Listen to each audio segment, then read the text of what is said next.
Muy bien.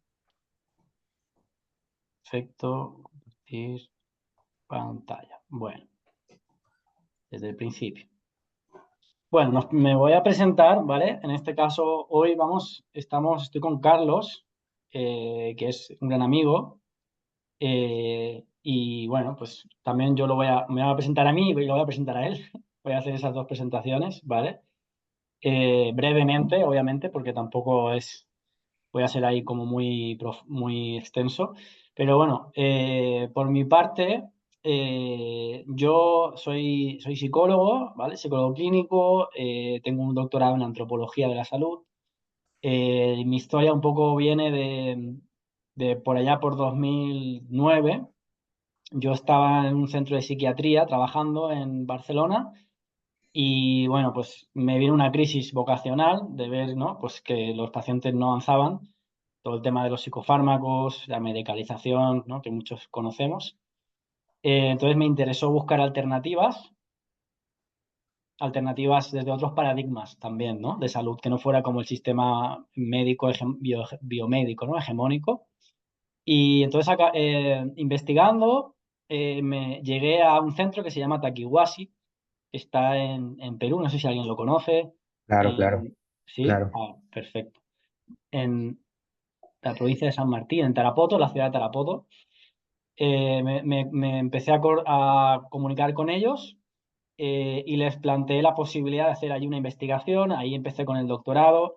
Me salí de la psicología porque no encontré marco metodológico para poder investigar allí.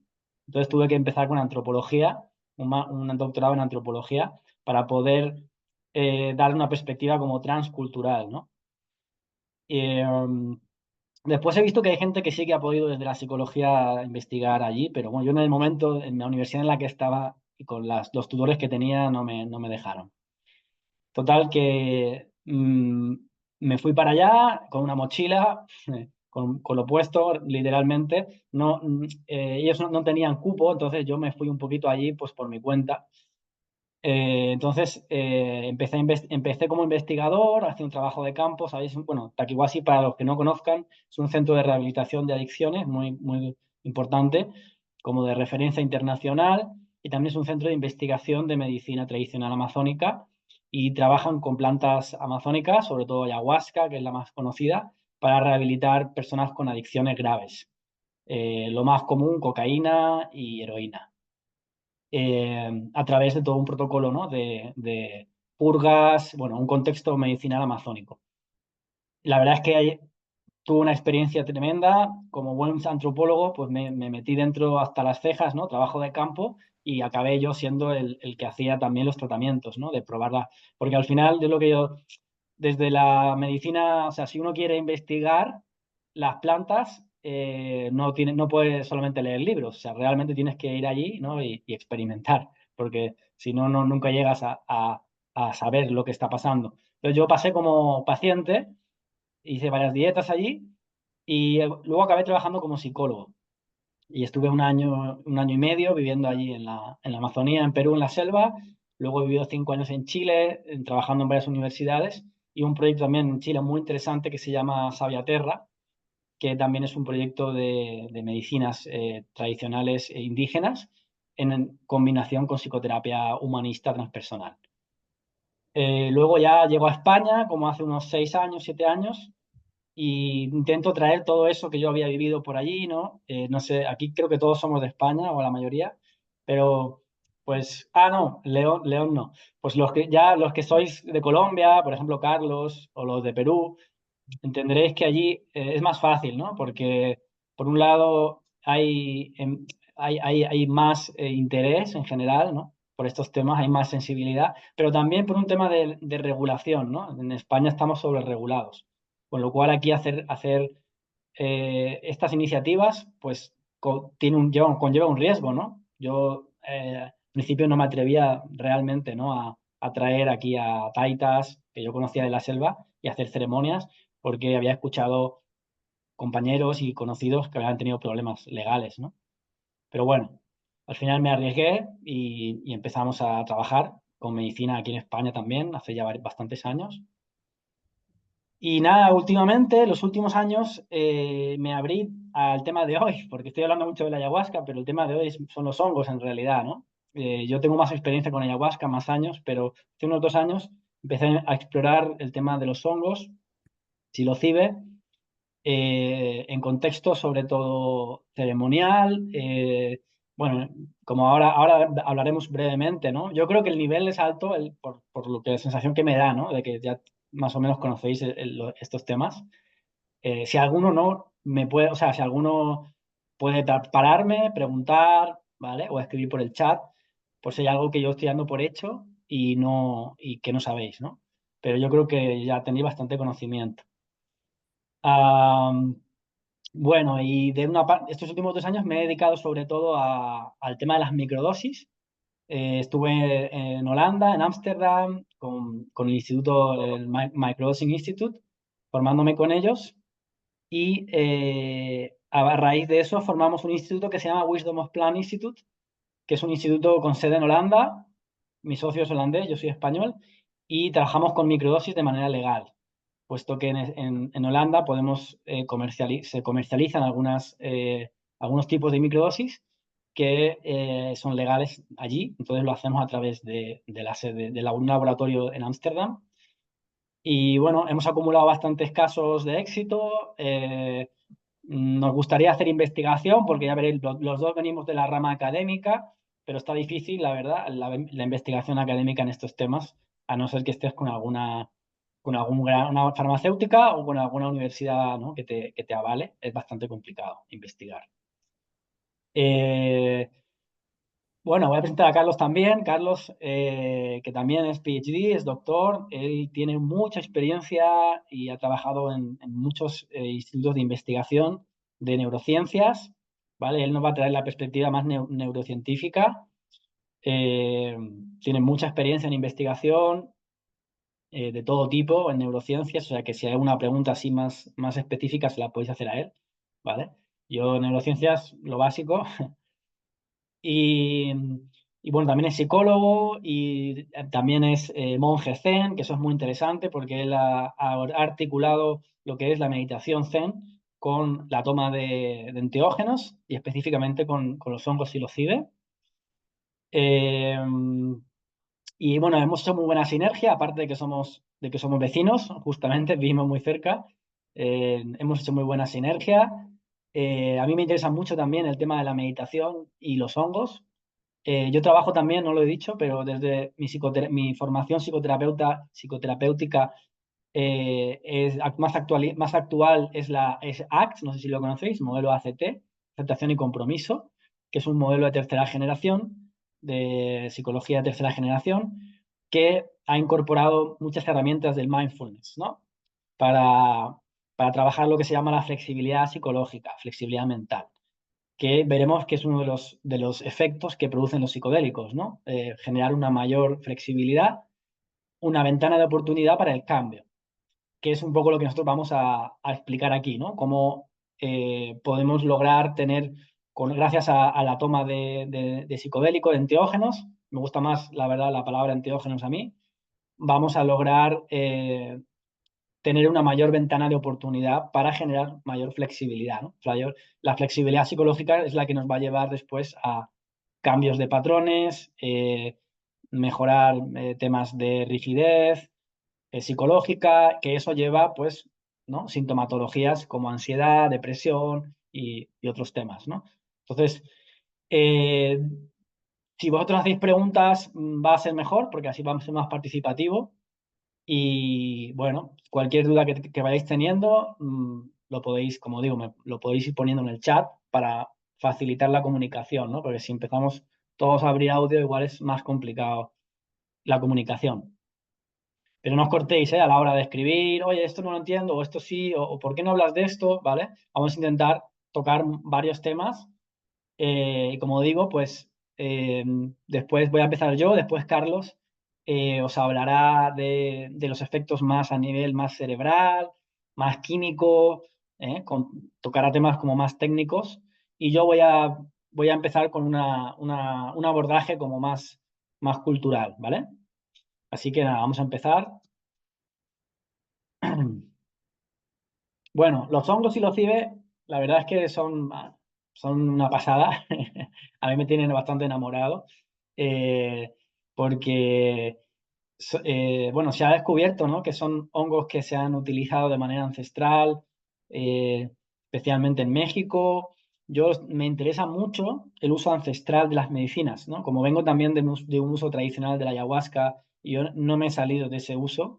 Todavía a día de hoy, ¿no? Sigo trabajando de manera ancestral, con un curandero, chamán, vegetalista, como lo queráis llamar, con el que dirige las sesiones. Y yo como psicoterapeuta apoyo en la integración y en la preparación, pero siempre desde un marco ritualístico tradicional. Yo prefiero trabajar así, me da mucha confianza. Y siento también que la medicina tradicional, tanto amazónica como en este caso más la medicina mazateca, ¿no?, si nos vamos a los hongos, tiene un corpus de conocimiento de miles de años, práctico, pragmático, que muchas veces desde el cientificismo actual, ¿no?, pasamos por alto y queremos muchas veces como inventar la rueda, y la rueda ya está inventada, ¿no? Y se conoce una tecnología para modular los efectos de estas medicinas, ¿no? Ya la sabéis, tanto ayahuasca como hongos, sobre todo a través de los cantos de los curanderos, y también otras herramientas como por ejemplo, los perfumes, los inciensos, las sopladas, ¿vale? Hoy no voy a hablar mucho de esto, pero simplemente decir que hay una tecnología, ¿no?, sagrada de modulación de los efectos de las medicinas. Hasta el día de hoy no hay otra forma de controlar o de modular los efectos de estas sustancias, ¿no? Desde el punto de vista psicodélico, pues uno se los toma y ya, ¿no? Y no. La música se dice que puede ayudar, ¿no? Y se han hecho investigaciones que Carlos comentará sobre playlists que funcionan mejor que otras con los hongos, pero no es exactamente lo que yo estoy hablando, ¿no? Yo estoy hablando como de intervenciones más de tipo energético, directas, ¿no?, del curandero sobre el cuerpo de la persona. Bueno, sabéis que los hongos se han usado de manera tradicional. Se ha visto que pues, se utilizaban los aztecas, ya hacían ceremonias, y parece ser, por lo que yo he podido descubrir, que se usaban sobre todo de manera iniciática por parte de sacerdotes. No, tampoco había un uso tan extendido entre la población, era más como una parte sacerdotal dentro de un ritual, ¿no?, como se usaba. Eh, Actualmente los conocemos gracias, ¿no?, ya sabéis, a María Sabina, que fue esta curandera, ¿no?, de Mazateca, que, que fue descubierta ¿no?, de alguna manera por este hombre, este millonario, ¿no?, Robert Watson, que era un micólogo muy interesado había investigado y estaba detrás de unos hongos que parecían ser como mágicos, ¿no? Y bueno, él fue hasta Guadla de Jiménez, encontró a María Sabina, ¿no? No sé si conocéis la historia. Al parecer se sabe hoy en día que la forzó, en el sentido de que ella no estaba tan de acuerdo en darle la medicina a occidentales, parece ser. Pero bueno, él también llegó con las autoridades del pueblo, ¿no? Pues un poco. Y aquí vamos a ver como también este tema, que hoy, insisto, no voy a profundizar, pero que para mí es muy interesante, que es el tema del colonialismo y el tema de la hegemonía, ¿no?, en cuanto a las medicinas, ¿no? Muchas veces hay como un tema de poder. eh, por ahí hay un audio, si lo podéis cerrar, parece que es Genaro, pero lo voy a silenciar yo. Ahí, gracias. ¿Vale? Por aquí me preguntaban a qué me refiero con modular. Modular me refiero sí, a dirigir el efecto de la medicina en el cuerpo y en la psique, ¿no? Los curanderos tienen esa capacidad de dirigir el efecto. Pueden intensificarlo, pueden bajarlo, pueden dirigirlo, ¿vale? A través de su intervención, como hemos dicho, con cantos, con perfumes, con diferentes herramientas corporales, sobre todo, que ellos tienen, ¿no? Em, bueno, a raíz de esto, sabéis que se empezaban a conocer los hongos. Bueno, tenemos toda esta historia, ¿no?, contracultural, el hipismo de los años 60, ¿no? Por lo visto, empezaron a llegar personajes allá a Guadla de Jiménez, personajes de todo tipo, ¿no? hasta el punto de que llegaron a quemar la casa de María Sabina. La misma gente de la población, porque estaban en contra, ¿no? De que llegaran tanto turismo, según dicen, y todo esto yo lo he leído después, o sea, en un libro, ¿no? Que cuentan estas historias. Por lo visto llegaban hippies allá, americanos, y se emborrachaban y, bueno, y tomaban los hongos de una manera bastante desacralizada, ¿no? Eh, en los años 60 sabéis que hay un boom en cuanto también a la investigación. Empezaron más con el LSD, ¿verdad? Investigación de LSD en Estados Unidos. Eh, También algo de hongos, pero sobre todo la mayor producción académica se dio con el LSD. Sin embargo, en los 70 aparece de repente un cambio, ¿verdad?, de políticas y aparece el prohibicionismo, ¿no?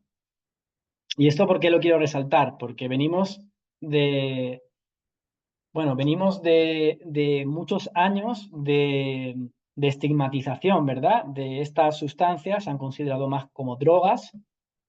También han entrado en el mundo underground, en el mundo recreativo. Yo creo que muchos de los que estamos aquí, ¿no? Iba a decir que levanten la mano, pero tampoco quiero ser tan directo. Hemos entrado a estas sustancias de forma recreativa, ¿no? Y no terapéutica, seguramente, ¿no? O sea, la primera vez que las probamos, seguramente lo hemos hecho de una manera como, pues, en algún contexto festivo, ¿no? Con amigos. Como veremos, realmente no se trata tanto del efecto, ¿vale? Se habla mucho del efecto bioquímico de las sustancias, pero más allá del efecto bioquímico es muy importante el set y el setting, es decir, el contexto en el cual la intención, el contexto que rodea la toma de estas sustancias.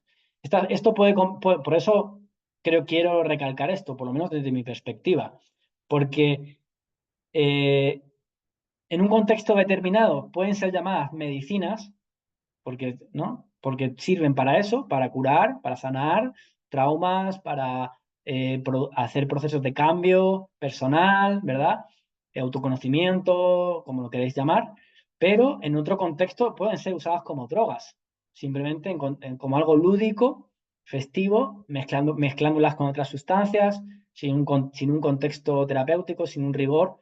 Y en el set y setting recreativo es donde más riesgos hay de que el viaje salga mal, ¿no?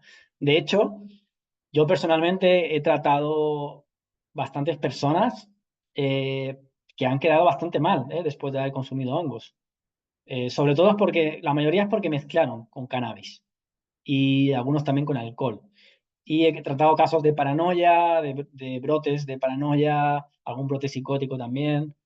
Entonces, obviamente que no está, hay riesgos, ¿no? Y yo creo que el riesgo sobre todo tiene que ver con el set y setting en el cual se toman estas sustancias, ¿no?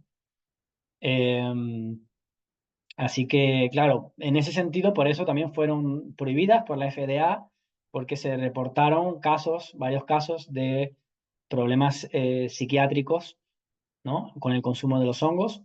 Eh, pero claro, en todos los casos se habían tomado de manera recreativa y combinándolas con otro tipo de drogas. Así, por ejemplo, en Holanda, fue famoso el caso en Holanda, ¿no? De una mujer que se tiró de un puente después de haber consumido hongos, pero después se supo que había consumido hongos, pero también había consumido otras sustancias. Eh, Mezclando. Entonces tuvo, pues no sé qué le pasaría por la cabeza, pero se tiró de un puente y acabó muerta. Y eso hizo también que se prohibieran los hongos en Holanda.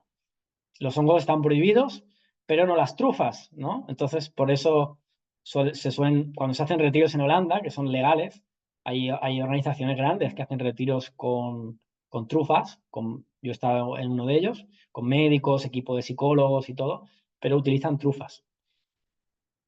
Así son las leyes de muchas veces de hipócritas, ¿no? Que realmente es lo mismo, porque las sustancias ya veremos que es la misma, pero no se pueden usar hongos y sí se usan trufas, ¿no?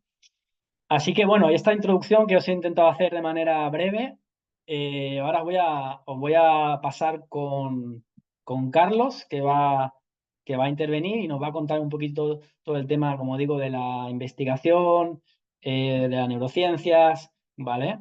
Bueno, decir que ahora estamos en medio de ese renacimiento psicodélico, ¿no? Es decir, después de tanto prohibicionismo, tanta estigmatización, ha habido un cambio en la opinión pública, ha habido un cambio también en los medios de comunicación, que se puede ver desde hace ya años, algunos años. Eh, y que según yo, que soy un poco conspiranoico a veces, responde a intereses, ¿no? También de farmacéuticas, de ver estas sustancias de otra manera, porque también hay un interés ahí de parte de algunas farmacéuticas de patentar, ¿no? Ciertos fármacos y utilizarlos como antidepresivos. Y la psilocibina se está buscando la manera, ¿no? de encontrar un derivado que se pueda patentar fácilmente, porque evidentemente no es negocio, ¿no? Que los hongos no son negocio, pero cualquiera los puede cultivar en su casa, ¿no? Pero sí que hay un cambio, ¿no? En esto. Y bueno, la parte positiva para nosotros, los que no somos parte de las farmacéuticas, es que eso ha mejorado, digamos, la opinión pública, ¿no? Hacia estas sustancias. Y también, pues que diversas universidades están volviendo a investigar, a hacer ensayos clínicos, como Carlos nos va a comentar, y con buenos resultados. Y esto está fomentando también, pues que la gente, ¿no? Empiece a ver los hongos, psilocibe, por ejemplo, como una alternativa incluso, a psicofármacos, una alternativa incluso más eficaz y con menos efectos secundarios, ¿no? Carlos, no sé si estás por aquí. Hola, sí, aquí estoy. Estaba muteado. Hola, ¿qué tal? Gracias, Víctor. Muchas gracias. Hola, ¿qué tal todos, todas? Mi nombre es Carlos Valencia. Víctor y yo venimos trabajando con los honguitos desde hace algún tiempo juntos, haciendo un buen equipo. Nos complementamos bastante bien. Sin gastar mucho tiempo en autobiografía, sí, soy neurocientífico y luego de una búsqueda, digamos, un poco existencial en el conocimiento objetivo, me di cuenta que estaba rascando donde no debía y empecé con la meditación. Esto llevó a un camino espiritual en el Zen, en el Soto Zen, que me hizo ordenarme como monje y al mismo tiempo explorando desde hace ya más o menos unos 20 años las plantas, el mundo de las plantas y de los honguitos. Así que ahora estoy tratando de converger estos tres caminos encuentro complementarios, coherentes y mutuamente supportive, ¿cómo se dice? Que se apoyan mutuamente. Entonces, bueno, vengo a compartirles algunas de las cosas. La charla está montada para un público bastante básico, por lo que entiendo, algunos de ustedes ya tienen bastante experiencia, entonces no se sientan tímidos de preguntar nada complejo, ¿vale? Lo mejor que puede pasar es que yo no lo sepa o Víctor no lo sepa y lo averiguamos entre todos. Vale, bueno, pues vamos un poco al objetivo, qué es lo que tienen los honguitos mágicos que los hacen como tan populares en el mundo espiritual y en el mundo de la ciencia hoy en día. Lo que tienen es una molécula, bueno, varias, pero principalmente dos moléculas, la psilocibina y la psilocina, que lo que tienen de muy especial es que se parecen mucho a un neurotransmisor que tenemos los humanos que se llama la serotonina, que podemos ver en la parte superior a la derecha. La serotonina está asociada con muchísimas funciones en nuestro cuerpo. La mayoría de los receptores están en el intestino. Paradójicamente, casi el 90% de los receptores están en el intestino y solo el 10% de los receptores están en el cerebro.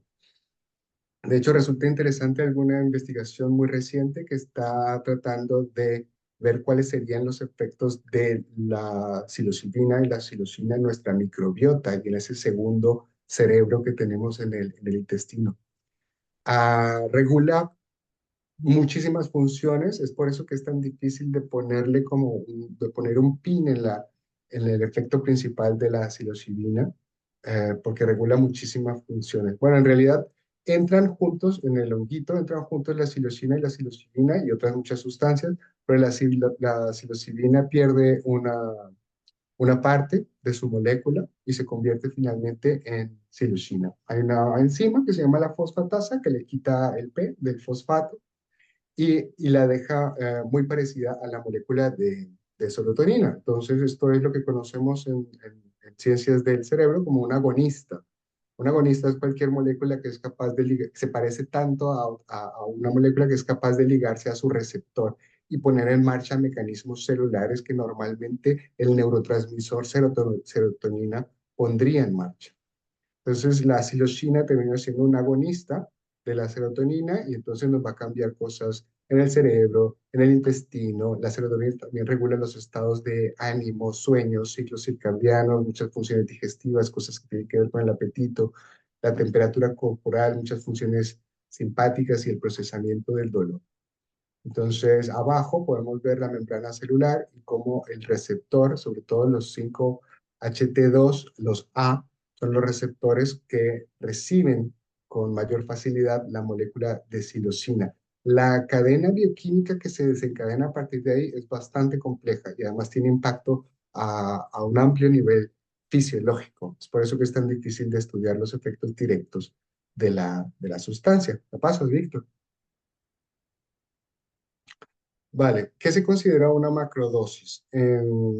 Normalmente los hongos son ingeridos de manera oral, o la psilocibina son ingeridos de manera oral. El, el promedio de lo que se considera una macrodosis, es decir, una dosis con efectos psicodélicos que generan algún tipo de distorsión de la percepción sensorial y de la actividad mental, es de 2,5 miligramos de psilocibina. Sin embargo, es difícil calcular esta cantidad de psilocibina en los hongos por la gran variedad de hongos que existen, ¿no? Pero más o menos, así como se dice en inglés, un thumb rule, una regla de dedo, es más o menos como el 10%. Es decir, que 2,5 gramos de hongos contienen en promedio mezcladitos entre la capa y el tronco, o si pones un poco de trufa, 2,5 gramos de hongos contendrán más o menos 2,5 miligramos de juntos psilocibina y psilocina. Eso nos garantiza en la mayoría de las personas efectos psicodélicos que duran más o menos entre 3 y 6 horas, con un pico alrededor de las 2 horas, en donde puede o no tener lugar una especie de experiencia mística, alguna especie de experiencia transpersonal. Y bueno, pues en general lo que producen es un aumento en la plasticidad neuronal, es decir, en la capacidad del cerebro para cambiar, vamos a llamarlo así, para cambiar. Esos cambios pueden tener muchas fuentes, podemos hablar de neurogénesis, es decir, de que se crean neuronas nuevas, aunque en estudios humanos este caso suele ser más reducido porque nosotros no producimos tantas neuronas nuevas, solamente en algunas zonas muy específicas del cerebro que no necesariamente tienen que ver con cambios en nuestro comportamiento y en nuestras emociones a corto y mediano plazo. Si la plasticidad mayoritariamente que tiene la psilocibina en el cerebro humano se debe a la reconexión de redes neuronales, en el cual las neuronas generan más ramitas y se conectan con neuronas con las que no estaban conectadas anteriormente. Eh, También genera una reducción en la actividad de la red neuronal por defecto, que lo voy a mencionar en la siguiente diapositiva, un incremento en la conectividad de lugares que antes no estaban conectados los unos con los otros y las experiencias trascendentales, ¿vale? Vuélvete un segundito, por favor. Vic. Vale, es que en la parte de abajo de la diapositiva quería hablar un poco sobre el grado de adicción estudiado científicamente de la psilocibina. Y como pueden ver en esta gráfica, en esta categorización hecha por la FDA, por ejemplo, la, la, el eje X describe un rango de la cantidad de la sustancia, desde nada hasta una dosis activa, que se note algo, hasta una dosis letal, ¿vale? Y en el eje Y tenemos la cantidad de dependencia que genera. Como pueden ver, por ejemplo, el LSD y la psilocibina están muy cerca al eje, al cruce de los ejes, es decir, que no producen adicción, ¿vale? Y con poquita dosis ya tienes un efecto activo, ¿no? Entonces, es claro que no genera ningún tipo de adicción, es claro que no genera, de hecho, no existe una dosis letal de psilocibina conocida, ¿no? Como no lo existe de marihuana. Es decir, tendrías que fumarte como 60 kilos de marihuana para morirte de una sobredosis de marihuana, pero te matarían otras cosas, no necesariamente el THC o el CBD. Dale, pásala. Mm, vale. incrementan la plasticidad neuronal. Arriba, a la derecha, van a ver bajo la letra A las neuronas piramidales de la corteza cerebral humana. Estas neuronas tienen unas ramificaciones dendríticas que son como los bracitos de todas las neuronas tienen, la mayoría de las neuronas tienen, pero en este caso son particularmente importantes porque estas neuronas atraviesan varias capas de la corteza cerebral. En cada una de esas dendritas hay unas especies de indentaciones que se conocen como espinas dendríticas, que están arriba a la derecha. De hecho, si ven la cuarta, tiene forma de hongo, que me parece muy bonito. Esas espinas dendríticas eh, son los lugares en donde las dendritas o sea, los brazos de otras neuronas van a venir a conectarse. Entonces, entre una neurona en sus dendritas más espinas tenga, más conexiones va a poder establecer con otras neuronas. Y las tiene listas ahí como receptivas hasta que alguien se conecte y si esas dos neuronas mantienen cierto tipo de asociación, disparan juntas, van a terminar estableciendo una conexión muy fuerte y aquellas espinas en donde no se conecte nadie, pues se retraerá.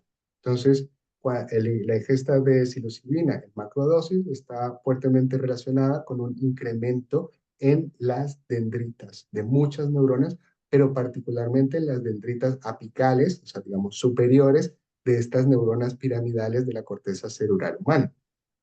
Eso facilitaría, por ejemplo, la generación de nuevas conexiones. Y ese es lo que explica mayoritariamente el fenómeno de la neuroplasticidad ante la ingesta de macrodosis de psilocibina. Ahora, muy interesante es la reducción de la actividad en la red por defecto. Resulta que cuando estamos estudiando gente en el laboratorio, pues ponemos, digamos, queremos ver qué te produce ver imágenes de desastres naturales, ¿vale? Y eso lo tenemos que contrastar contra una situación de control en la que no hacemos nada. Te mostramos una pantalla en blanco y tú no haces nada. Estudiando ese no hacer nada, los neurocientíficos nos hemos dado cuenta que existe una red súper importante que se llama la red por defecto, la Default Network, que resulta que es importante porque resulta que no es que no estés haciendo nada, sino que es donde más suele manifestarse la actividad cognitiva que consideramos los psicólogos y los neurocientíficos como estresante, actividad del ego, pensar en el futuro, pensar en el pasado, rumiaciones de pensamientos ansiógenos, en esa red por defecto que está abajo a la izquierda entre el cíngulo y la corteza prefrontal, hay una hiperactividad, sobre todo en los humanos más ansiosos. Y lo que hemos visto es que con la psilocibina hay una reducción en la actividad de la red por defecto. Para los humanos es muy difícil hacer nada. Para los humanos es muy difícil cosas como meditar. ¿Te devuelves, por favor, Víctor? Perdón, sí. Se pasó una diapositiva. Vale. Vale. Para los humanos es muy difícil hacer nada, pero la psilocibina te pone un poco en reposo esa red neuronal por defecto. Te permite digamos, una actividad de la atención que es menos mental, podríamos llamar más corpórea. Luego, otro fenómeno interesante es que nosotros tenemos muchas redes, pero eso no quiere decir que las utilicemos todas. Es decir, hay redes que conectan áreas con otras partes que a lo mejor están ahí, está el cable, pero no pasa la corriente, ¿vale? No hay necesidad de que pase la corriente porque nunca están conectadas unas cosas con otras. Entonces hay dos mediciones que se pueden hacer cuando uno pone a personas en un escáner cerebral. Hay dos mediciones que se pueden hacer. Uno mide la actividad en diferentes puntos del cerebro, ¿vale? Y luego hace correlaciones estadísticas en términos de qué tanto está correlacionada la actividad de esta área con la actividad de esta otra área.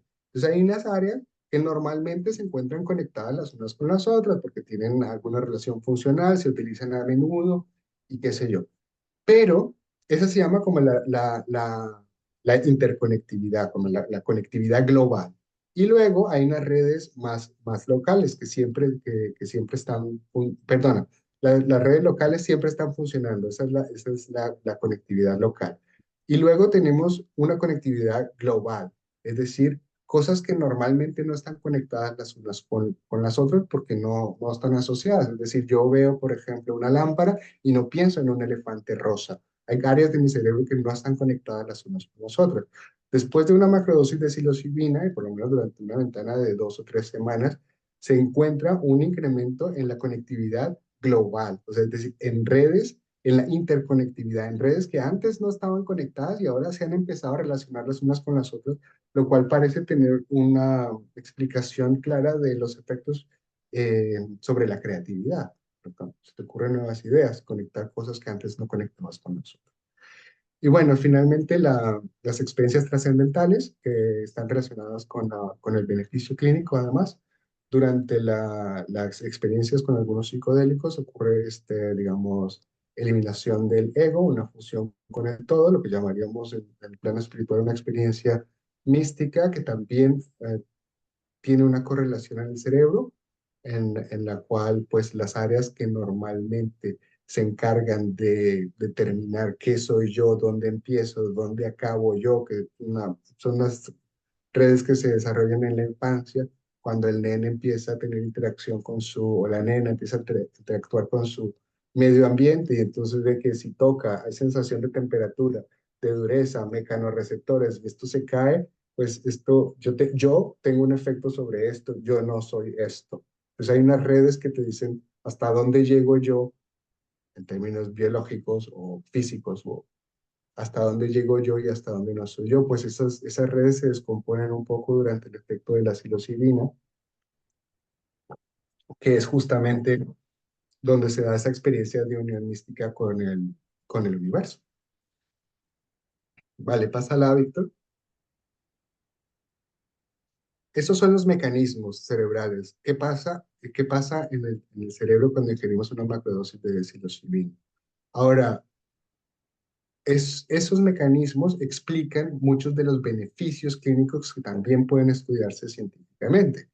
Eh, lo más claro y lo más contundente es el efecto tan potente que tiene sobre pacientes refractarios de depresión. Es decir, gente que, no ha, que ha venido sin responder bien a las terapias ortodoxas y aprobadas por lo que conocemos con los manuales de diagnóstico, el DSM-4 y bueno, toda la farmacéutica y los protocolos de tratamiento que autoriza cada país, pues claro, en ningún caso son exhaustivos y están influenciados por medidas políticas y económicas. Eh, pero antes de tratar cualquier otra cosa, pues una sola sesión de hongos ha tenido efectos de reducción en muchas de las escalas para evaluar depresión, ¿no? Ansiedad, pasa exactamente lo mismo. Adicción con diferentes sustancias como las que pueden ver a la derecha. Pero, o sea, nombra el instrumento que quieras, ¿no? Calidad de vida, eh, em, relaciones interpersonales, todos muestran un efecto positivo que además es a largo plazo con una sola dosis. Lo contundente de esto es que en la mayoría de los casos no es necesario recurrir a una segunda dosis. Entonces, los beneficios clínicos son claros y esto ha impulsado mucho este renacimiento de los psicodélicos. Eh, Están explicados por los mecanismos que discutimos anteriormente. ¿Vale? Muy bien. Ahora las microdosis, tan populares, tan poco estudiadas, pero hacen un boom en la neurociencia ahora mismo. Hay muchísimos estudios que apenas están iniciando. Normalmente se toma un décimo o un veinteavo de la macrodosis. Se toman con protocolos antitolerancia, es decir, que se toman, no están testados al 100%. Hay muchas alternativas, pero se toman día sí, día no, por decir algo. En realidad son tres sí, dos no, para disminuir la tolerancia que se genera por un exceso en los receptores 5HT2. Pues para que no hayan tantos, se deja la sustancia, el organismo ya no piensa que está recibiendo demasiado y que tiene que producir más receptores para recibirlo, y así sigue teniendo más o menos el mismo efecto. Y su uso hasta ahora puede ser continuo, es decir, hasta pues no tiene final la terapia, digamos. No se puede tomar de por vida si se necesita.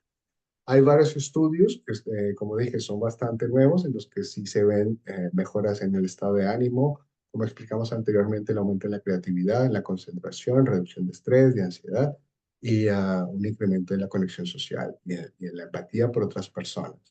Esto todo sin efectos psicodélicos, aunque en la mayoría de los casos, en mi experiencia y en la de otros, es necesario regular la dosis al principio. A veces un décimo para una persona puede ser mucho, o un veinteavo para otra persona puede ser muy poco. Así que hay que ir viendo, ¿no? Empezar el tratamiento en un momento de la vida en el que no tengas una responsabilidad gigantesca, ¿no? Donde si llegan a haber efectos psicodélicos, pues que no vayan a interrumpir tu cotidianidad o tengas alguna ayuda, algún buffer, algún acolchonamiento que te permita pasar los efectos psicodélicos si llegan a ocurrir. Se puede hacer con los honguitos, con las trufas, con el pulverizado, en cápsulas, como se quiera. ¿Vale? Entonces la microdosis lo que va a hacer en este tipo de protocolos es no necesariamente reemplazar, de hecho yo no me arriesgaría a decir que puede reemplazar a la macrodosis, eh, sino como a complementar, ampliar esa ventana de neuroplasticidad en la cual eh, tenemos la oportunidad de moldear nuestro cerebro por unos días, la ampliamos a meses, a semanas. ¿Pasas? Y por último, las investigaciones científicas con respecto a la importancia del acompañamiento terapéutico lo que nos muestran es que es fundamental. Es, es decir, la narrativa del tío que consumió hongos, una macrodosis de hongos, y dejó de fumar, dejó de beber, nunca más volvió a apostar, volvió a su casa, a su familia, y es un buen hombre, o sea, pasa, pero no es necesariamente el promedio, ni la moda de esa variabilidad estadística alrededor del consumo de la macrodosis. Tenemos el ejemplo de los hippies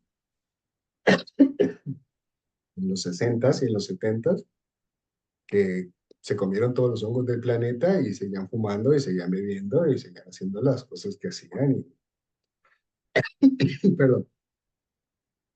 Lo que nos muestra la experiencia, digamos, cuantificada, porque como dijo Víctor, esto estamos descubriendo el agua tibia, es decir, la ciencia ha venido a validarnos a los occidentalitos en términos de la religión que creemos, pues que esto funciona. Pero digamos, documentando y cuantificando, lo que se ve es que sí, y no solamente por correlaciones estadísticas, sino también por la lógica que siguen los mecanismos de lo que esto hace en el cerebro. Y es, si hay una intención, um, sobre todo en la meditación, se me olvidó mencionar esto, todos los efectos cerebrales, mecanismos cerebrales que les mencioné en la primera diapositiva cuando empezamos a hablar del cerebro, la reducción en la red default, la neuroplasticidad, la conexión global, son exactamente los mismos resultados que se han observado en meditadores experimentados. Entonces, cuando meditamos, tenemos un efecto similar al de consumir microdosis sí, microdosis, al de la psilocibina en general. Entonces, la meditación aterriza mucho la experiencia también porque te ha generado una familiaridad con un mundo interior que no es tan verbal, donde ocurren muchos de los efectos de la psilocibina. Te permite navegar ese mundo interior de una forma más familiar. Cuando estableces una intención y la pones en las meditaciones, además estás activando redes corticotalámicas que se van activando, digamos, la semana previa a la ceremonia, la semana previa a la microdosis. Ya estás con una intención. No tiene que ser, yo quiero la paz en el mundo, son pasos más cortos, ¿no? O quiero dejar de fumar, o quiero tener en el día a día más emociones positivas, o quiero sentir más gratitud. Se descompone el set de intenciones en intenciones pequeñas que conforman una grande, pero activas una red en particular. Y esa red que está activa es la que más va a recibir la plasticidad de la psilocibina. Cuando viene la psilocibina, entonces, ahí se me olvidó mencionar, hay una reducción en la ansiedad porque la amígdala, que es una parte de nuestro cerebro que está a cargo de pues que tiene mucha relación con las emociones negativas, va a estar más inactiva, entonces tienes un acceso, una perspectiva a recuerdos que se han activado en el hipocampo también por la psilocibina, tienes acceso a recuerdos, a emociones, sin tanta ansiedad, las puedes reestructurar. Es la hora de masajear esa red neuroplástica, digamos, de recablearla de una manera con más corazón, con mejor perspectiva, con mejores emociones. Y eso, en ese sentido, por ejemplo, la integración es muy importante porque los fenómenos eh, subjetivos, digamos, la fenomenología de la experiencia de la psilocibina, se olvida rápido, sobre todo si no tienes experiencia en meditación, porque nosotros los humanos somos muy verbales y muy intelectuales y todo lo tenemos que traducir a palabras. Entonces, si no tienes experiencia con la corporalización de la atención en una práctica contemplativa como la meditación, como el yoga, toda esa experiencia de la macrodosis se te vuela, se te va. Entonces, la integración viene a reestructurar, a traer como del subconsciente todo eso antes de que se te olvide, antes de que se vaya. Vamos a ver el simbolismo, vamos a ver las palabras, vamos a traerlo al mundo de la conciencia, palabras, intención, rezo. ¿Cómo vamos a guiar? ¿Qué herramientas vamos a utilizar para recablear esa red que hemos dejado tan suavecita con la psilocibina? Y bueno, luego el seguimiento para ver cómo vas, quieres microdosis, qué está pasando, cómo te estás sintiendo, son fundamentales para el éxito de el cambio comportamental que se percibe la, en el uso de psilocibina. ¿Vale? Víctor, estos procedimientos, al menos científicamente, están bastante estandarizados. En general tienden a parecerse a lo que se hace de manera ritual en diferentes culturas, porque claro, la experiencia, la práctica hace al maestro, ¿no? Pero estas sesiones de uso terapéutico no, pues no son los amiguitos que tomamos en la playa, son con los amigos, mirando colorcitos, son a ojo cerrado, son descansando de manera horizontal, están guiados por un set de música cuyos beats han sido correlacionados con la farmacodinámica de la psilocibina, tiene el proceso de intención, de meditación, tiene el proceso de integración y de seguimiento. Es decir, que es una estructura, un programa estructurado alrededor del uso de la psilocibina. Y ya para terminar, pues un poquito mencionar las limitaciones de la investigación científica, obviamente pues porque la variedad farmacológica es amplia en las especies de hongos, entonces depende con el hongo que se trabaje, pues las cantidades, las proporciones son difíciles de aislar en laboratorio, lo cual nos lleva a la segunda limitación de la ciencia. La ciencia siempre le ha gustado mucho aislar la molécula, ¿no? Entonces vamos a estudiar el THC. El THC no es la marihuana, ¿sabes? La psilocibina no es el hongo. La planta contiene muchísimas otras sustancias, o sea, miles de sustancias, que según los rituales de nuestros ancestros, cada una de esas sustancias tiene un rol en el proceso que estás estableciendo. Entonces, los efectos que conocemos de laboratorio vienen sobre, sobre todo de la sustancia aislada, que no es lo mismo que consumir el hongo. Y si consumes el hongo, entonces tienes el otro problema que acabo de mencionar, hay variabilidad farmacológica, entonces no sé cuánto te estoy dando ni puedo homogeneizar las variables con el rigor que requiere un estudio científico. Luego tenemos el problema de la legislación, que no es legal, que sí es legal, que está en un área gris, entonces no lo podemos estudiar bien, digamos, a fondo, con tranquilidad, a nivel clínico y a nivel básico, científico. Luego está la ética, muchos de los experimentos son hechos en animales, en animales o con pacientes, digamos, que necesitan urgentemente un tratamiento, pero por control experimental se les da un placebo.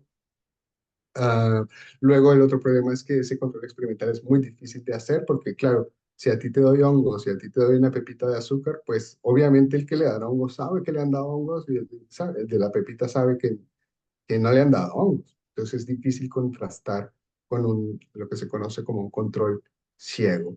Y el último, y para mí más importante de todos los problemas del estudio científico de este tipo de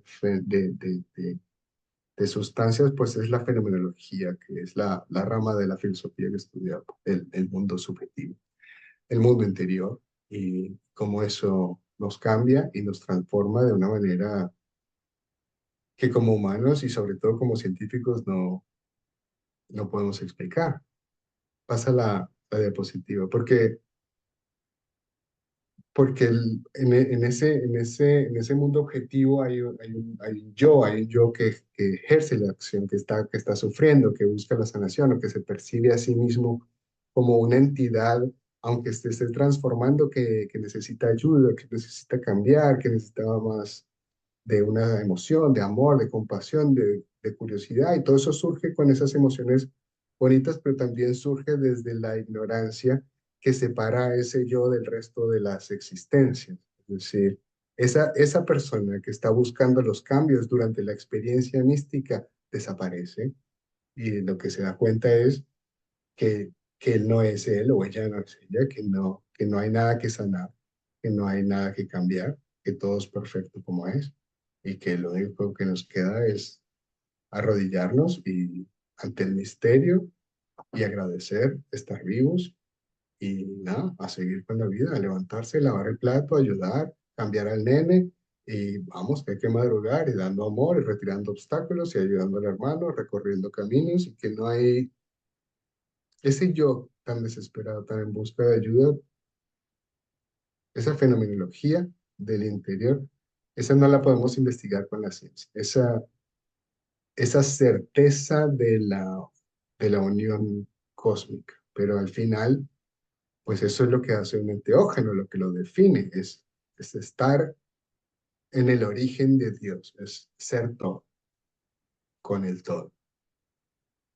Y la única manera de hacer esto es a través de la experiencia, como mencionaba Víctor. No sé, esto no es algo que no se puede entender con la mente, que no se puede leer en ningún libro. Se puede leer, pero es que hasta que se puedo hablar de Sandra me sonaba de Colombia, o sea, yo te puedo hablar del mangostino y el sabor del mangostino, pero hasta que vos no pruebes un mangostino no tienes ni idea. Entonces, pues sí, no hay nada que arreglar, pero al mismo tiempo eso nos da una motivación bastante amorosa para cambiar nosotros y para cambiar a los demás todos los días. Y por eso nos movemos, nos animamos y utilizamos estas herramientas para seguir jugando a que estamos vivos y que nos apoyamos los unos a los otros. A cambio, Vic, Víctor, pasa. Ahora Víctor les va a comentar un poco, si no he visto ninguna pregunta en el chat y eso, algunas de las experiencias en el campo clínico con los tratamientos de macrodosis y microdosis, ¿vale? Y ahora volvemos a hablar. Gracias. Súper, gracias Carlos. Pues muy interesante y emocionante además, ¿no?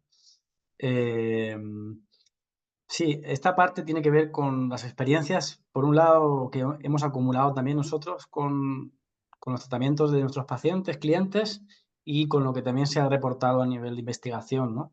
Donde hemos encontrado mejores efectos, cambios. Sabéis que, bueno, actualmente algunas de estas investigaciones que ha nombrado Carlos se están utilizando para pacientes con depresiones recurrentes, ¿no? Que se llama, o resistentes al tratamiento, es decir, que han habido otros tratamientos antidepresivos que no han funcionado bien y casi como última opción se les está ofreciendo esta posibilidad, ¿no? De tratarse con psilocibina, donde ha habido bastante buenos resultados. Eh, También casos de ansiedad, especialmente la ansiedad es, por ejemplo, donde yo más experiencia tengo con procesos de microdosis es en reducción de la ansiedad. Y esto no significa que los hongos sean o sea, que quiten la ansiedad, ¿vale? No es, el efecto que tienen no es eliminar la ansiedad. Pero, como veremos posteriormente, el enfoque o el modelo de acompañamiento que utilizamos es el modelo ACT, modelo ACT, y es un modelo también que se ha visto muy eficiente para tratar la ansiedad. Porque sobre todo la ansiedad muchas veces, cuando es una ansiedad que se llama ansiedad rasgo o ansiedad relacionada con el carácter, muchas veces tiene que ver con fenómenos de rigidez psicológica. Entonces, en el momento en el que uno trata desde el ACT, por ejemplo, con microdosis, se va trabajando, ¿no? Como ahora veremos, en esa flexibilidad, en ese estar más centrado en el aquí y el ahora, en no engancharse, ¿no? Con los pensamientos, con las rumiaciones o el sobrepensar, ¿no? Que está muy relacionado con la ansiedad. Cuando eso se disminuye, evidentemente baja la ansiedad. Em, Temas de estrés postraumático también. Bueno, en este caso el tema del trauma es muy complejo. Hay más investigación y más evidencia con el MDMA, en el caso del estrés postraumático, pero también yo he visto algunas publicaciones relacionadas con la psilocibina y el estrés postraumático. Eh, en realidad, como vemos, cualquier sufrimiento, y esto es algo que Carlos ha dicho y que yo lo quiero recalcar porque me parece fundamental, cualquier sufrimiento psicológico está relacionado directamente con el apego, ¿no? Con el apego del yo y con la propia identidad. Entonces, sobre todo en procesos en procesos de macrodosis, por ejemplo, donde realmente ese yo se difumina, ¿no? O donde hay un cambio, eh, absolutamente la experiencia se convierte en una experiencia muchas veces que se llama mística, ¿no? Y hay mucha documentación que dice que cuando se da esa experiencia mística o esa experiencia trascendental, es un gran predictor de mejoras en términos de salud mental, ¿vale? Cuando se da esa experiencia mística. Eso es importante. Y bueno, con las adicciones también hay resultados. Yo he tratado sobre todo varios pacientes con adicciones a psicofármacos, a benzodiazepinas, por ejemplo, junto con una psiquiatra que trabajo.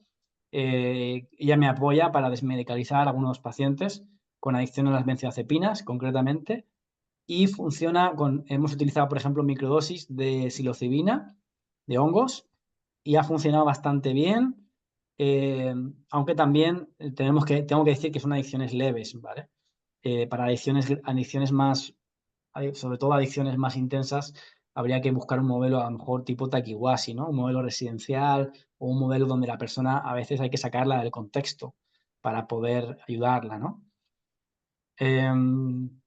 Y también otros objetivos pueden ser de autoconocimiento, creatividad, ¿no? Cambios de hábitos.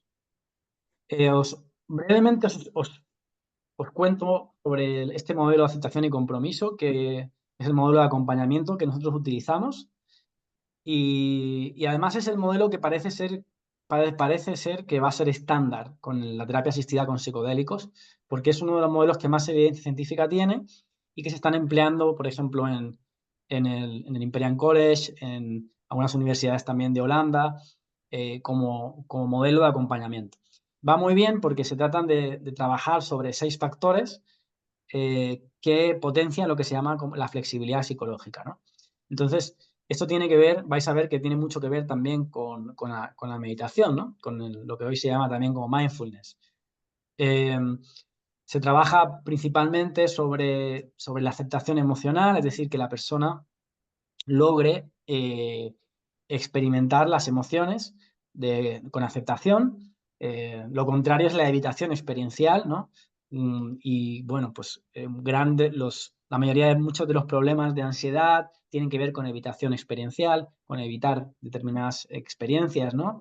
Y este mecanismo de control de la experiencia falla, entonces se produce un bucle que muchas veces lleva a tener una mayor ansiedad, ¿no? Por querer controlar algo que es incontrolable, que es el sentir, ¿no? Entonces, la aceptación en ese sentido ayuda mucho. Para los que habéis tenido experiencias con hongos, ¿vale? Tampoco voy a pediros que levantéis la mano, pero, pero bueno, los que habéis tenido experiencias con hongos, en macrodosis sabéis que también una de las dimensiones tiene que ver con aceptación, ¿verdad? Es decir, aceptación de lo que es. Cosas que a lo mejor uno no ha querido ver, traumas o simplemente pues dificultades, uno pues de repente las acepta, conecta con ellas, las ve desde otro lugar, ¿no? También tenemos desapego cognitivo, y esto es muy importante, es decir, eh, se ha visto también que la ansiedad, por ejemplo, tiene mucho que ver con el apego a a los pensamientos, ¿no? Con identificarse con el contenido mental. Y tanto con ACT como con una ceremonia de hongos, vemos cómo somos capaces de observar muchas veces nuestra mente, nuestros pensamientos, sin identificarnos con ellos, ¿no? Tenemos como la sensación de que somos algo que está más allá, ¿no? Del contenido de la mente. Así como, por ejemplo, también el tema de los valores. Conectamos con valores, ¿no? Valores personales, valores que a lo mejor durante mucho tiempo hemos abandonado porque hemos priorizado otras cosas o simplemente nos hemos desorientado, ¿no? Y volvemos a conectar con valores profundos. Ocurre mucho, ¿no? Con los hongos, por ejemplo, que uno vuelva a valorar la conexión con la naturaleza o la conexión humana simplemente, ¿no? Darnos cuenta de que nuestros seres queridos a lo mejor pasamos menos tiempo con ellos de lo que nos gustaría, cosas sencillas, ¿no? Pero volver a los valores personales. Eh, También fundamental, el tema del yo, ¿no? De la identidad, que ya lo nombraba un poco Carlos. Yo creo que es central la experiencia que uno tiene con macrodosis, psicodélicos en general, pero estamos hablando más hoy de los hongos, es una experiencia totalmente diferente al yo habitual, ¿no? Normalmente estamos con un yo, como decía Carlos, que nos diferenciamos de nuestro ambiente, de nuestro mundo, a través de esa identidad, ¿no? De ese yo que ambiciona, que desea, que se apega. Y con los hongos muchas veces tenemos experiencias de unidad, tenemos experiencias, ¿no? de sentir que somos uno con todo, o de conexión, ¿no? De que estamos realmente todos conectados, o podemos tener experiencias de vacío, ¿no? Y todas esas experiencias son experiencias que, claro, después tenemos que saber integrar y llevar al día a día para poder aprovechar, ¿no? Los beneficios de ese tipo de experiencias. ¿A seguir? Entonces, teniendo en cuenta todo esto, eh, por aquí hay algunas preguntas. Vale.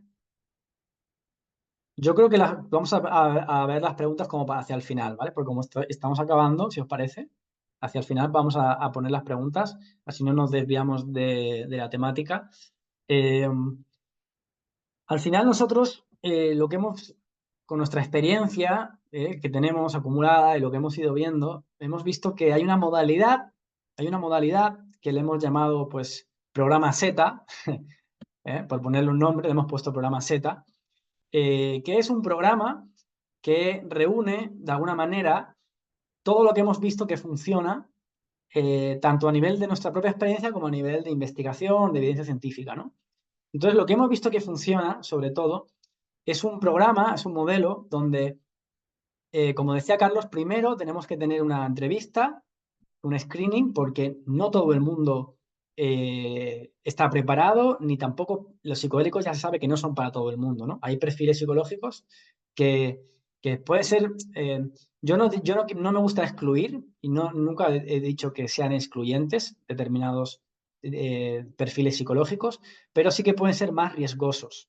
Y cuanto más riesgoso es un perfil, más acompañamiento necesita y más largo tiene que ser el proceso, ¿vale? Lo que no se puede hacer, que eso me parece irresponsable, es no hacer un screening, es decir, no tener en cuenta el perfil psicológico. Cuando hablo de perfil psicológico me refiero a posibles patologías psiquiátricas o posibles trastornos de personalidad, ¿vale?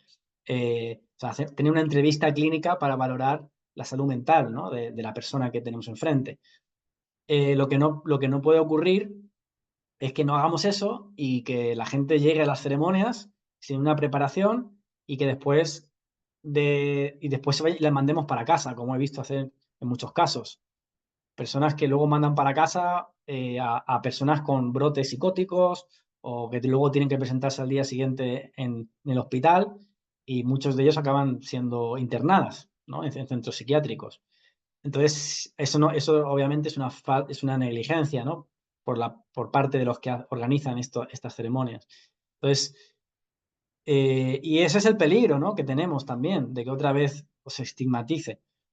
Pero lo ideal es hacer un screening y, bueno, dentro de ese screening hay una entrevista, se valora el perfil psicológico, sobre todo problemas de tipo psicótico son los más excluyentes, pero también Pueden haber, también se puede evaluar, por ejemplo, trastornos de personalidad que dificultan mucho el vínculo, ¿verdad? Terapéutico, las indicaciones y algunos trastornos de personalidad también pueden ser excluyentes de participar en el proceso.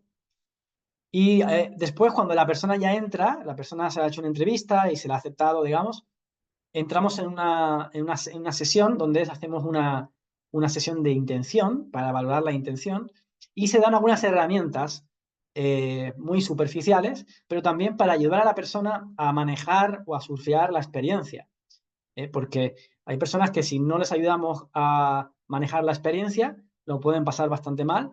Y hay algunos tips que son muy esenciales y tampoco son tan difíciles, como por ejemplo el tips de la respiración, ¿verdad?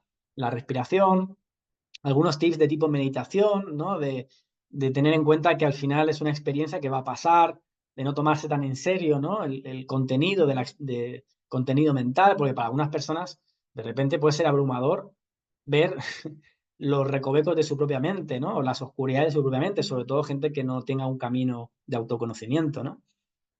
Entonces, hacer una preparación es importante, hacer una preparación, seguida de una sesión ya de macrodosis, que normalmente es en un contexto de fin de semana, un contexto de retiro.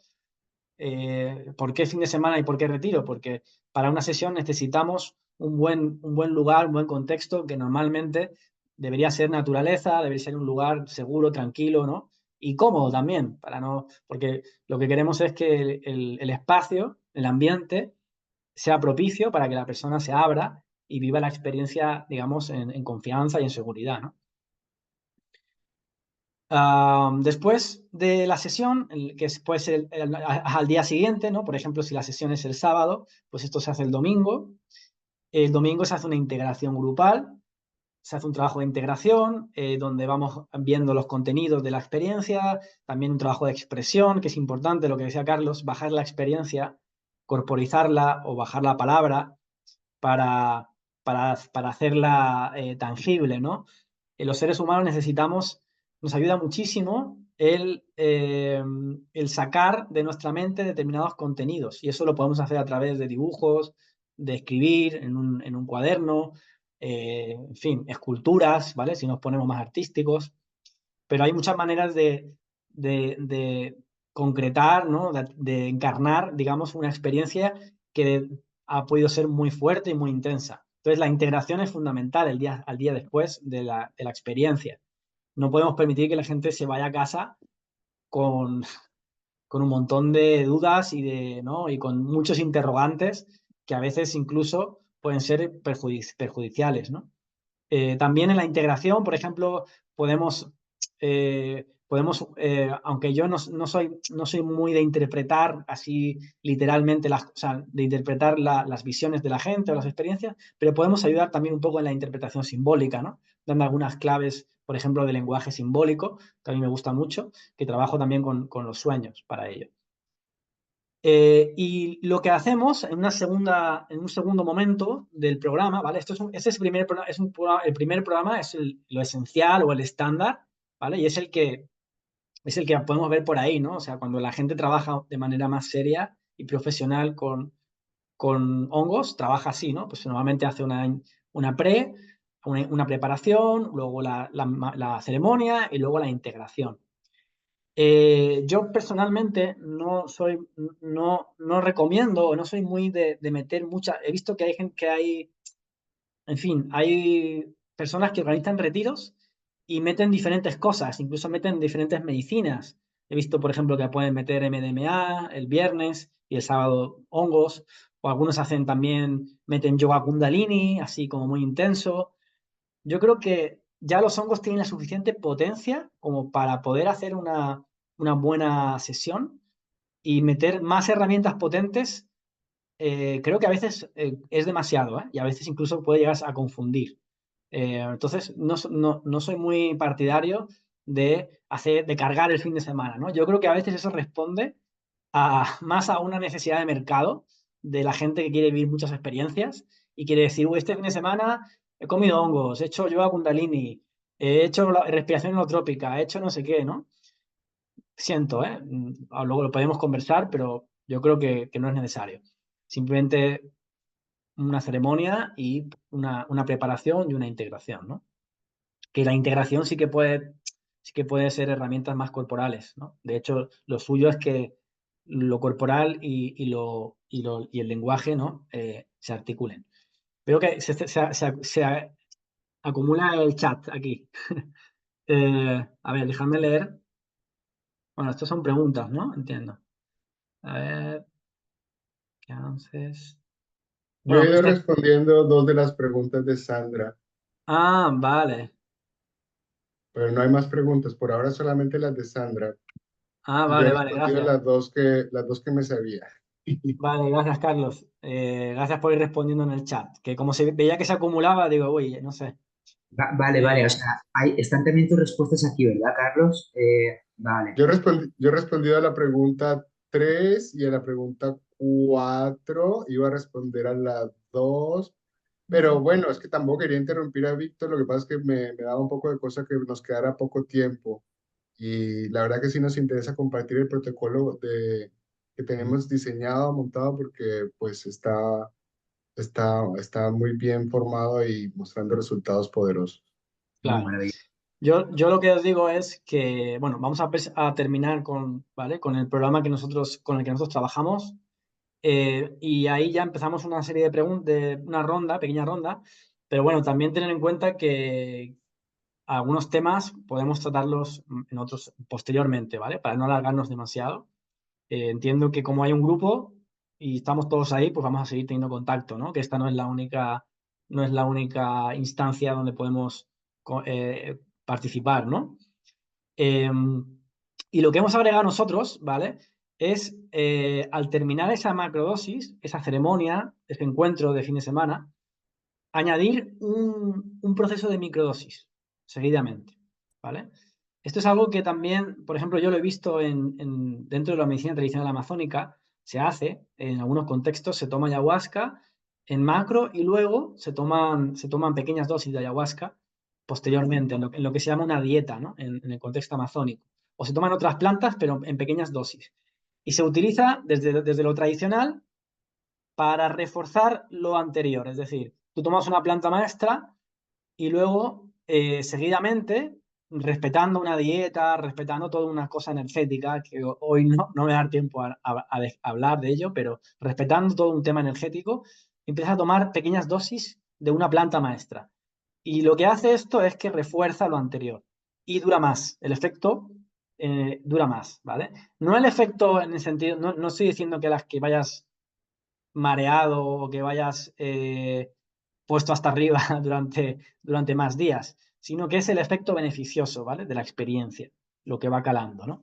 Entonces, lo que hacemos, lo que proponemos es, al terminar el fin de semana, iniciar un proceso de microdosis, donde la persona se va a microdosificar diariamente, bueno, o más bien el protocolo de Fadiman, y se van a hacer sesiones de acompañamiento, ¿vale? Un mínimo de 2 sesiones individuales de acompañamiento y 2 sesiones grupales, ¿vale? Las sesiones individuales sobre todo responden a la necesidad de hacer un seguimiento, ¿vale? Porque estas dos, digamos que las dos modalidades, las individuales y las grupales, se complementan. Las grupales son, por ejemplo, son muy interesantes para dar herramientas, ¿verdad? Por ejemplo, vamos a dar hoy herramientas de aceptación emocional y damos algunas herramientas, ¿no? Técnicas o de centramiento, de respiración y es más fácil hacerlo en grupo. Pero para que la persona nos cuente en profundidad lo que está viviendo y todo, las individuales son mucho más efectivas, porque no todo el mundo se abre en grupo, ¿vale? De hecho, la experiencia a mí me dice que depende de la personalidad, pero la mayoría de personas en una instancia grupal no se suele abrir del todo, y es normal, porque pues no sienten a veces esa seguridad, ¿no? En cambio, en una sesión individual sí que puedes abrirte un poco más, ¿no? Y bueno, y se da esa posibilidad. Entonces, combinamos 2 sesiones individuales después y 2 sesiones grupales, como digo, las sesiones grupales son más para dar herramientas relacionadas con ACT y de mindfulness, ¿no?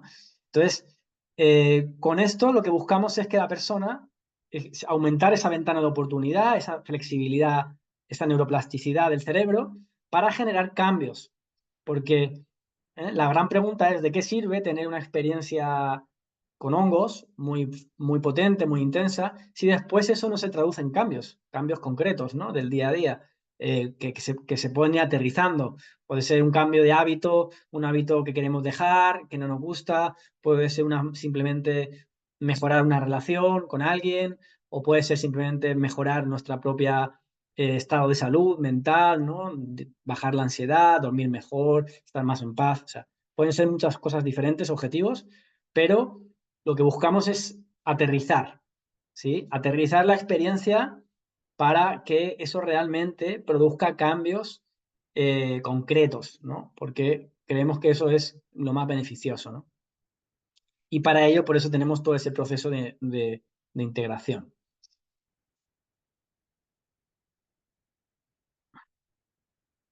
Vale, por ahí veo que habéis ido respondiendo. Vale. ¿Cómo hacemos esto, no? La pregunta es ¿cómo lo hacemos? Bueno, como digo, lo hacemos a través de este programa. Es un programa que nosotros ofrecemos a los pacientes, a los clientes. Me gusta más, la verdad, es que pacientes es una palabra un poquito así, ¿no? Porque parece que tengan que esperar. A las personas, ¿no? Que quieren hacer ese proceso. Es un proceso... voy a seguir por aquí. Aquí, espérate. Es un programa, ¿no? Como digo, lo hemos querido diferenciar, ¿no? Porque tenemos este programa asistido, que es el programa que más o menos, para que os hagáis una idea, consiste en un fin de semana y luego un proceso de un mes aproximadamente, 4 semanas, que dura el proceso de microdosis, de acompañamiento individual y de sesiones grupales. Como digo, 2 sesiones individuales, 2 sesiones grupales, con un proceso de evaluación y de cierre, y luego un seguimiento que hacemos posteriormente, ya obviamente más espaciado en el tiempo. Pero este programa asistido es totalmente recomendado para personas que quieren hacer un trabajo serio, ¿no? Un trabajo de cambio a nivel de salud, en sus vidas. Y luego tenemos un programa como más esencial para también personas que quieren participar simplemente en el fin de semana, ¿verdad? Personas que quieren participar en el fin de semana simplemente en una ceremonia. eh, Tenemos el programa esencial. Sin embargo, nosotros normalmente siempre hacemos un screening, ¿no? Es decir, como decía antes, personas que realmente tienen un perfil como más, que vemos que van a necesitar más tiempo y más acompañamiento, pues no les pedimos que hagan el programa asistido, ¿no? Porque a mí, por ejemplo, me parece muy poco responsable que una persona invitarla a una ceremonia de fin de semana y luego dejarla ahí con su vida, ¿no? Y que lo haga como pueda, buenamente. Entonces, habrán personas que sí, igual hay personas que tienen ya una experiencia, un autoconocimiento y pueden venir simplemente a participar en una ceremonia y luego irse a casa y van a estar bien. Pero hay otras personas que van a necesitar apoyo, ¿vale? Eh, entonces, por eso tenemos estas dos posibilidades. Eh, Ahora en diciembre tenemos este programa que vamos a volver otra vez a realizar. Bueno, aquí hemos puesto también temas de precios. Eh, el programa, o sea, el retiro lo hacemos en un lugar que está bastante bien. Es un lugar que está en Alicante, en Confrides, un pueblo de la provincia de Alicante que está bastante en la montaña. Es un sitio bastante bonito y cómodo para poder trabajar bien, ¿no? Con los hongos. Por eso también tiene un costo, porque hay que alquilar esa casa, digamos, ¿no? Pues tiene una capacidad de unas 8 personas, si no me equivoco. Entonces también por eso es un grupo reducido con el que trabajamos y, y bueno, pues obviamente, ¿no? Pues tanto el trabajo que hacemos nosotros, en ese caso Carlos y yo somos los que estamos acompañando, ¿no? Durante el fin de semana y también posteriormente en las sesiones tanto grupales como individuales, ¿vale? Eh, entonces, bueno, para las personas que estén interesadas, como entiendo que todos estáis en el grupo, ¿vale? Si hay alguien de aquí que está hoy aquí en directo y no está en el grupo que hemos creado de Telegram, que nos lo diga en el chat para tomar pues su contacto, ¿no? O para darle el contacto que nos pueda contactar. Pero en principio entiendo que todos los que estamos aquí estamos en el grupo de Telegram, ¿vale? Hay un par de mi lado que no están, no tienen Telegram, o yo igualmente tengo su información de contacto. De todas Claro. maneras, es importante recalcar que este tipo de iniciativas pues tienen una intención de beneficio para los seres sintientes y es probable que algunos de ustedes no se sientan orientados a tomarlo, pero muy probablemente conozcan a personas a los que piensan o sienten que podría eh, servirles, que podría ayudarles, porque en realidad es una medicina bastante poderosa, es muy contundente y la forma como está estructurada tiene una buena probabilidad de éxito. Sí, sobre todo lo que buscamos, ¿no? Yo lo vuelvo a recalcar ya como para terminar.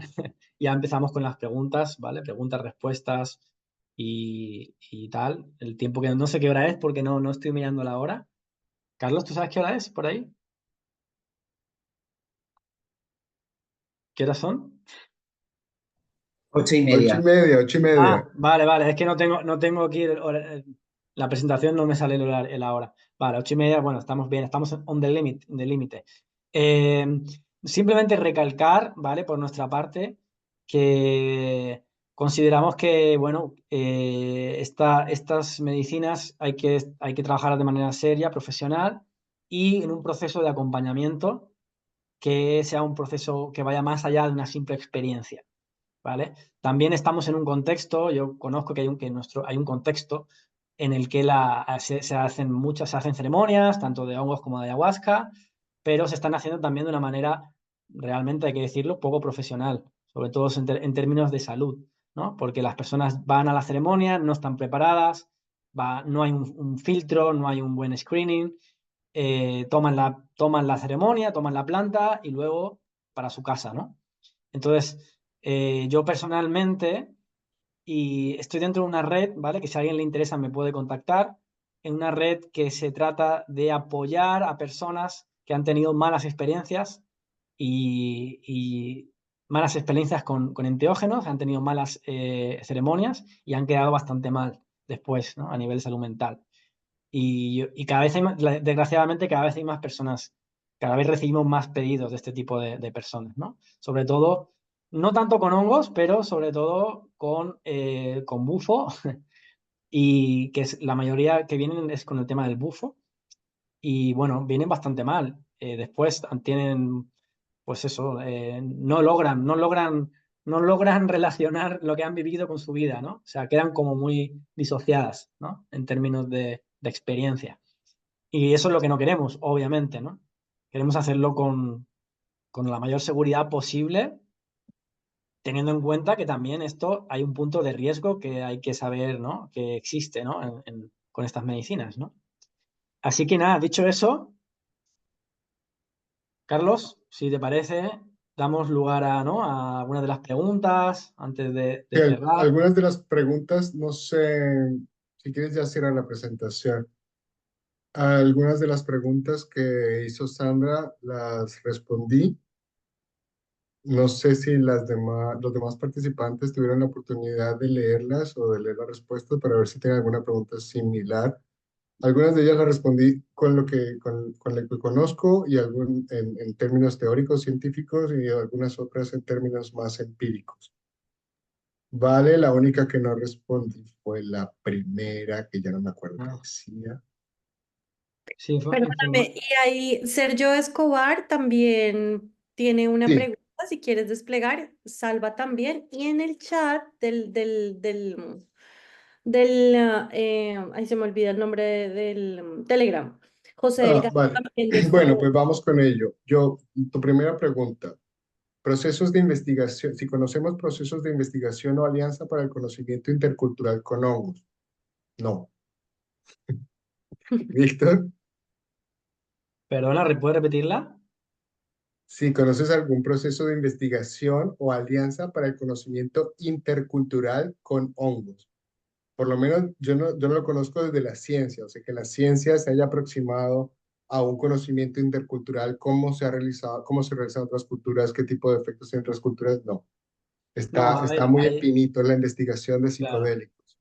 tanto como investigación no, pero sí que hay, o sea, yo sí conozco algunas asociaciones y que están trabajando en la interculturalidad, sobre todo en México, de lo que es los hongos, y los hongos desde lo tradicional junto con la psicoterapia occidental, como articulando ambas perspectivas, sí que conozco un par de asociaciones que trabajan en Ah, o México. sea, como de una perspectiva más antropológica, ¿no? Sí, Ujú. Ya, ya. Así es. Bueno, Ujú, yo sí. quería apuntar también, no sé si están más desarrollados en algún texto, que supongo que sí, no sé cómo será de fácil encontrarlos, pero en el libro de Claudio Naranjo, Exploraciones psicodélicas, hay un apartado muy interesante que trata justamente, por lo menos, de la diferencia fenomenológica entre las experiencias y las visiones inducidas por diferentes sustancias entre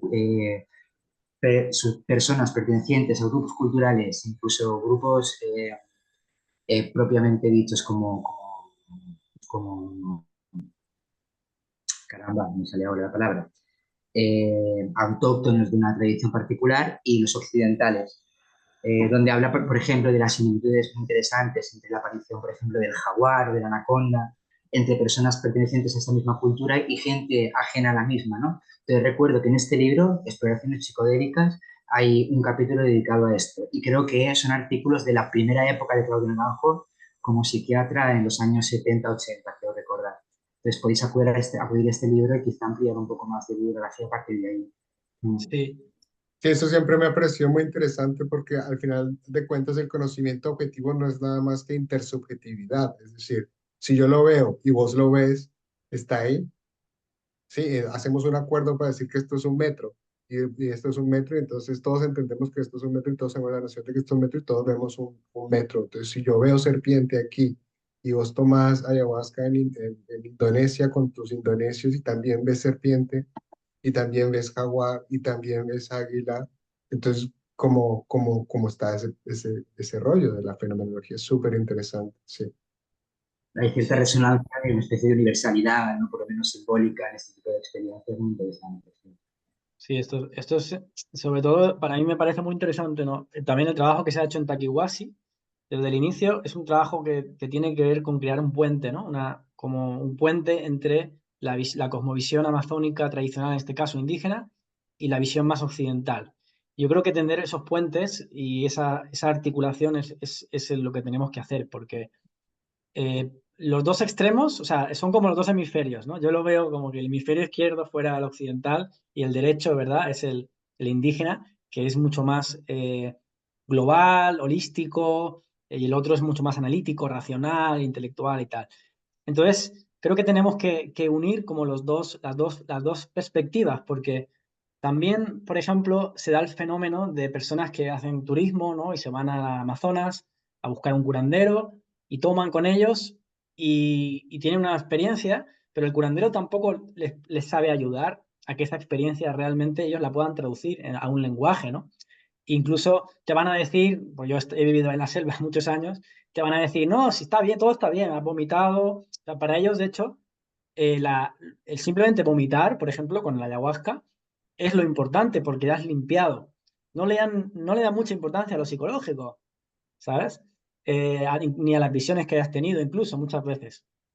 Entonces, yo creo que hay que tener como en cuenta las dos visiones. Y si es un sujeto occidental, necesita encontrar sentido y entender lo que le ha pasado. O sea, nosotros somos así, necesitamos entender lo que vivimos.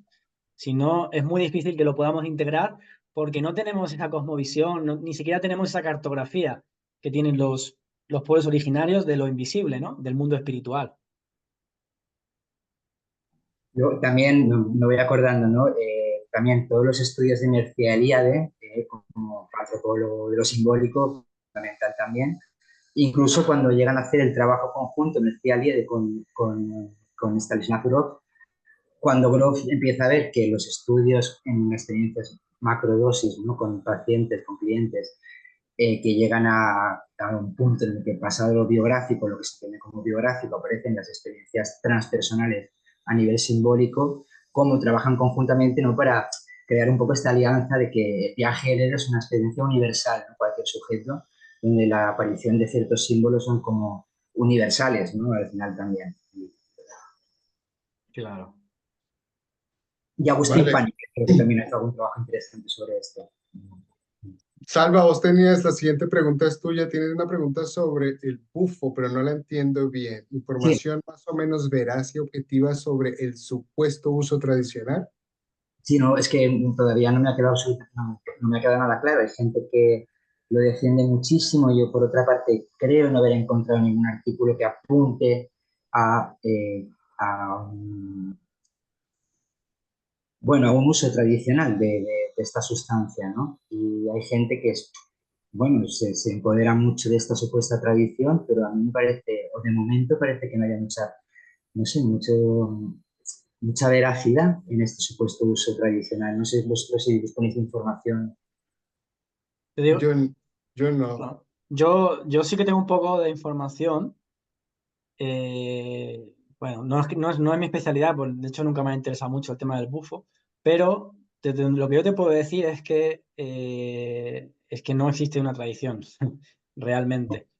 Eh, y no existe una tradición y además es muy difícil, yo te lo digo, es muy difícil que pueda existir una tradición con un tipo de sustancia que una experiencia tan corta, muy intensa, pero muy corta, de cuestión de segundos, porque no funcionan así. Normalmente todas las medicinas indígenas no funcionan de esa manera. Son experiencias mucho más largas que se dan dentro de un contexto de ritual, o sea, no tiene nada que ver con lo que se hace con el bufo hoy en día.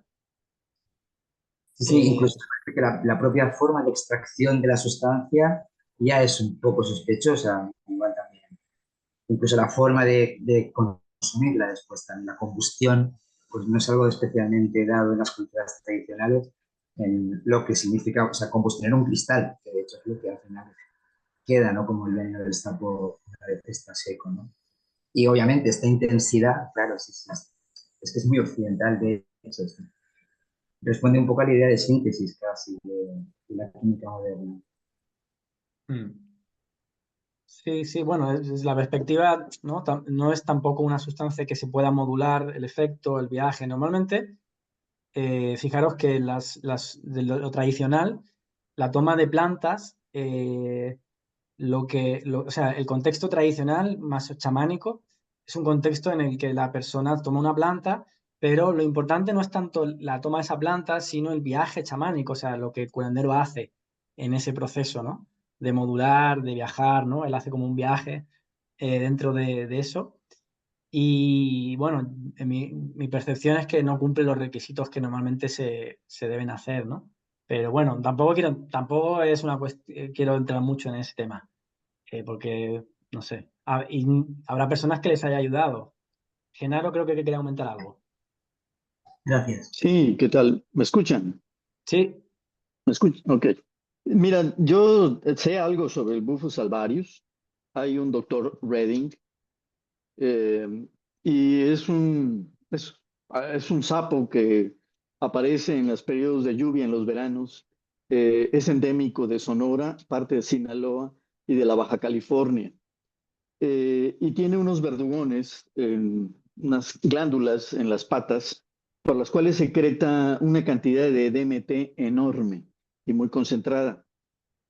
Esa se recolecta generalmente con un vidrio, se deja secar y queda como un cristal que se vaporiza.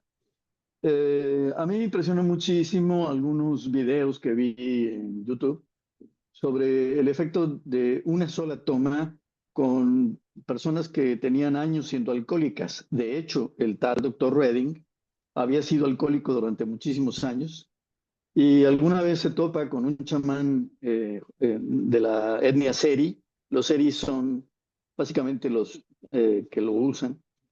Y desde la primera toma el tipo dejó el alcohol y quedó muy impresionado y le dedicó muchos años, no sé, creo que ya no está ocupándose de eso o está en otras cosas, por el efecto tan fuerte que tiene.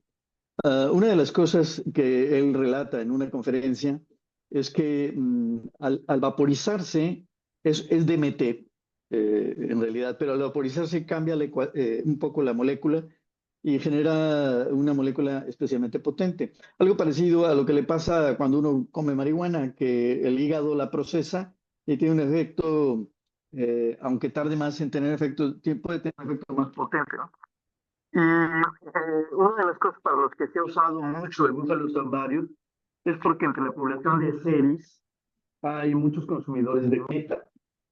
Sin embargo, también, por algunos relatos del mismo doctor, hay muchos indígenas que van por su ritual, ¿sí? Más como una experiencia recreativa que una experiencia espiritual. Pero en parte se debe porque la etnia Seri es una de las etnias que está en más rápida extinción en México, debido a que tiene una fuerte influencia de los Estados Unidos. Muchos de ellos son migrantes que retornan y vienen ya con otras mezclas culturales, y en los Estados Unidos todo lo que se pueda vender se consume, ¿no? Y es una de las destrucciones que se ha hecho de las medicinas tradicionales, que son ritualistas. Y a mí me parece, como tú mencionabas, que es el proceso del acompañamiento del chamán, y el doctor Redding insiste en que esto no se debe hacer más que a través de un proceso ritual.